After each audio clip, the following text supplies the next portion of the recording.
ಗದ್ದುಗೆ ಗುದ್ದಾಟದಲ್ಲಿ ಕೊನೆಗೂ DCM DK Shivakumar ಗೆದ್ದಿದ್ದಾರೆ. ಸಿದ್ದರಾಮಯ್ಯ ಹಾಗೂ ಆಪ್ತರ ರಣತಂತ್ರಗಳೆಲ್ಲ ಡಿಕೆಶಿ ಲಾಯಲ್ಟಿ ಮುಂದೆ ಏನು ವರ್ಕ್ ಆಗಿಲ್ಲ ಅಂತ ಕಾಣಿಸ್ತಾ ಇದೆ.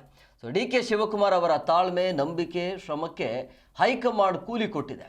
2 ದಿನ ದೆಹಲಿಯಲ್ಲಿ ಇದ್ದು ರಾಹುಲ್ ಗಾಂಧಿ ಮನವೊಲಿಸುವಲ್ಲೂ ಕೂಡ ಈಗ ಡಿಕೆಶಿ ಸಕ್ಸಸ್ ಆಗಿದ್ದಾರೆ. ಅದರೊಂದು ವರದಿ ನಿಮ್ಮ ಮುಂದೆ.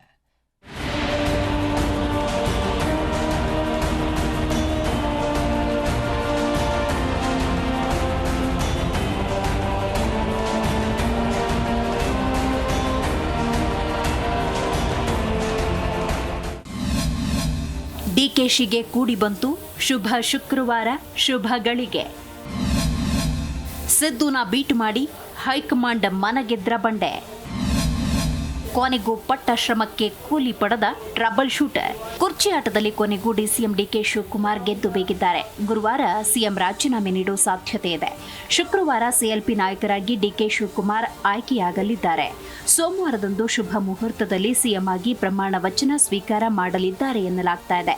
ಅಷ್ಟಕ್ಕೂ ಡಿಕೆ ಶಿವಕುಮಾರ್ ಗದ್ದುಗೆ ಗುದ್ದಾಟದಲ್ಲಿ ಮೇಲುಗೈ ಸಾಧಿಸದೆ ಮಿರಾಕಲ್. ಯಾವುದೇ ಕಾರಣಕ್ಕೂ ಸಿಎಂ ಸಿದ್ದರಾಮಯ್ಯ ರಾಜೀನಾಮೆ ನೀಡುವುದಿಲ್ಲ. ರಾಹುಲ್ ಗಾಂಧಿ ಅಂತ ಯಾವುದೇ ಸೂಚನೆ ನೀಡಿಲ್ಲ ಅಂತ ಬಲವಾದ ವಿಶ್ವಾಸದಲ್ಲಿದ್ರು. ಆದರೆ ದೆಹಲಿಗೆ ಹೋದ ಮೇಲೆ ಆಗಿದ್ದೇ ಬೇರೆ. ಬಹಳ ವಿಶ್ವಾಸದಿಂದ ಮೀಟಿಂಗ್ನಲ್ಲಿ ಭಾಗಿಯಾಗಿದ್ದ ಸಿಎಂಗೆ ಕುರ್ಚಿಯಿಂದ ಇಳಿಯುವಂತೆ ರಾಹುಲ್ ಗಾಂಧಿ ಸೂಚನೆ ಕೊಟ್ಟರು. ಮೊದಲೇ ರಾಹುಲ್ ಗಾಂಧಿ ಮಾತಿನಂತೆ ನಡೆದುಕೊಳ್ತೇನೆ ಎಂದಿದ್ದ ಸಿದ್ದರಾಮಯ್ಯ ಮರು ಮಾತಾಡದೆ ರಾಜೀನಾಮೆ ನೀಡಲು ಒಪ್ಪಿಕೊಂಡಿದ್ದಾರೆ. ಇದು ಸಿಎಂ ಸಿದ್ದರಾಮಯ್ಯ ಆಪ್ತರಿಗೆ ಸಿಡಿಲು ಬಡಿದಂತೆ ಆಗಿಬಿಟ್ಟಿದೆ.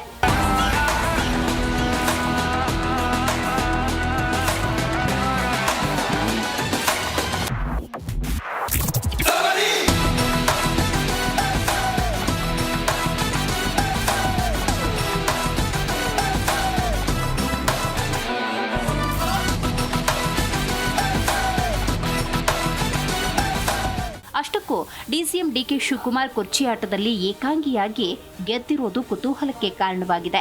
ದೆಹಲಿಗೆ ತೆರಳಿದ್ದ ಡಿಕೆ ಬ್ರದರ್ಸ್ ಶತಾಯಗತಾಯ ಅಧಿಕಾರ ಹಸ್ತಾಂತರ ಆಗಲೇಬೇಕು ಅಂತ ಪಟ್ಟು ಹಿಡಿದ್ರು. ಸಹೋದರ ಡಿಕೆ ಸುರೇಶ್ ಹಾಗೂ ಆಪ್ತ ಶಾಸಕರು ಕೂಡ ದೆಹಲಿಯಲ್ಲಿ ಬೀಡುಬಿಟ್ಟು ಹೈಕಮಾಂಡ್ ಮನವೊಲಿಕೆಗೆ ಇನ್ನಿಲ್ಲದ ಕಸರತ್ತು ನಡೆಸಿದ್ರು. ರಾತ್ರಿಯೇ ದೆಹಲಿಗೆ ತೆರಳಿದ್ದ ಡಿಸಿಎಂ ಡಿಕೆ ಶಿವಕುಮಾರ್ ಮಲ್ಲಿಕಾರ್ಜುನ ಖರ್ಗೆ ಹಾಗೂ ಸುರ್ಜೇವಾಲಾ ಮೂಲಕ ರಣತಂತ್ರ ರೂಪಿಸಿದ್ರು. ವಚನದ ಅಸ್ತ್ರ ಪ್ರಯೋಗ ಮಾಡಿದ್ರು. ಡಿಸಿಎಂ ಡಿಕೆ ಶಿವಕುಮಾರ್ ಅವರ ಅಭಿಪ್ರಾಯವನ್ನ ರಾಹುಲ್ ಗಾಂಧಿ, ಮಲ್ಲಿಕಾರ್ಜುನ ಖರ್ಗೆ, ಕೆಸಿ ವೇಣುಗೋಪಾಲ್ ಪ್ರತ್ಯೇಕವಾಗಿ ಆಲಿಸಿದ್ರು. ಈ ವೇಳೆ ಪಕ್ಷ ಅಧಿಕಾರಕ್ಕೆ ಬಂದಾಗ ಹೈಕಮಾಂಡ್ ನೀಡಿದ್ದ ವಚನವನ್ನ ನೆನಪಿಸಿದ್ದಾರೆ. 2.5 ವರ್ಷದ ನಂತರ ಅಧಿಕಾರ ಹಸ್ತಾಂತರ ಅಂತ ಹೇಳಿದ್ರೆ ಈಗ 3 ವರ್ಷಗಳೇ ಆಗೋಗಿದೆ. ವಚನವನ್ನ ಈಡೇರಿಸಿ ಅಂತ ಡಿಕೆ ಶಿವಕುಮಾರ್ ನೇರವಾಗಿ ಹೇಳಿದ್ದಾರೆ. ಅಲ್ಲದೆ ತಾವು ಸಿಎಂ ಆದ ಮೇಲೆ ಯಾರನ್ನ ಕಡೆಗಣಿಸುವುದಿಲ್ಲ. ಸಿದ್ದರಾಮಯ್ಯ ಹಾಗೂ ಅವರ ಆಪ್ತರ ಘನತೆಗೆ ಯಾವುದೇ ಚ್ಯುತಿ ಬರದಂತೆ ನೋಡಿಕೊಳ್ತೇನೆ ಅಂತ ಹೇಳಿದ್ದಾರೆ. ಇದೇ ಅಲ್ಲದೆ ಸಿದ್ದರಾಮಯ್ಯನವರ ಯಾವುದೇ ಕಂಡೀಷನ್ಗೂ ತಾವು ವಿರೋಧ ಮಾಡುವುದಿಲ್ಲ. ಕೆಪಿಸಿಸಿ ಅಧ್ಯಕ್ಷನಾಗಿ ಪಕ್ಷ ಕಟ್ಟಿದ್ದೇನೆ. ಇಡಿ ಐಟಿ ದಾಳಿಯಾದಾಗಲೂ ಪಕ್ಷ ಬಿಟ್ಟಿಲ್ಲ ಅಂತ ಲಾಯಲ್ಟಿ ಅಸ್ತ್ರ ಪ್ರಯೋಗ ಮಾಡಿದ್ದಾರೆ. ಇದೆಲ್ಲವೂ ಡಿಕೆಗೆ ವರ್ಕೌಟ್ ಆಗಿದೆ. ಇನ್ನು ಸಮುದಾಯವಾರು 3 ಡಿಸಿಎಂ ಮಾಡಿದ್ರೂ ತಮಗೆ ಅಭ್ಯಂತರವಿಲ್ಲ ಅಂತ ಡಿಸಿಎಂ ಡಿಕೆ ಶಿವಕುಮಾರ್ ಅಭಿಪ್ರಾಯ ಮಂಡಿಸಿದ್ದಾರಂತೆ. ಕ್ಯಾಬಿನೆಟ್ನಲ್ಲಿ ಸಿಂಹಪಾಲು ಸಿದ್ದರಾಮಯ್ಯ ಆಪ್ತರಿಗೆ ಬೇಕಾದರೆ ನೀಡಲಿ. ಯತೀಂದ್ರಗೆ ಸಚಿವ ಸ್ಥಾನ ನೀಡಿದ್ರೂ ಸ್ವಾಗತಿಸ್ತೇನೆ.